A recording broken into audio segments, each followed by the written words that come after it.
किसी नगर में हरिदत्त नाम का एक ब्राह्मण निवास करता था। उसकी खेती साधारण ही थी, अतः अधिकांश समय वह खाली ही रहता था।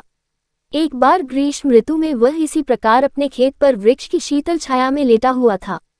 सोए सोए उसने अपने समीप ही सर्प का बिल देखा। उस पर सर्प फनफलाए बैठा था।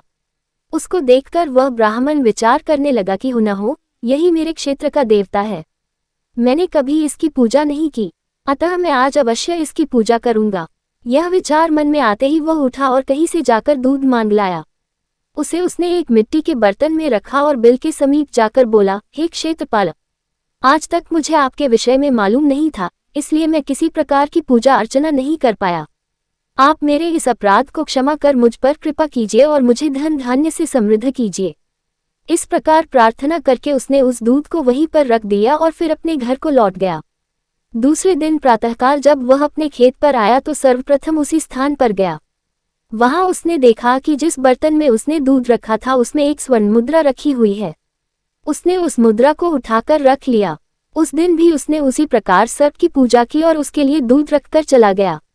अगले दिन प्रातःकाल उसको फिर एक स्वर्ण मुद्रा मिली। इस प्रकार अब नित्य वह पूजा करता और अगले दिन उसको एक स्वर्ण मुद्रा मिल जाया करती थी।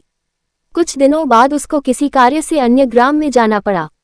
उसने अपने पुत्र को उस स्थान पर दूध रखने का निर्देश दिया। तदानुसार उस दिन उसका पुत्र गया और वहां दूध रखाया। दूसरे दिन जब वह पुनः दूध रखने के लिए गया तो देखा कि वहां स्वर्ण मुद्रा रखी हुई है।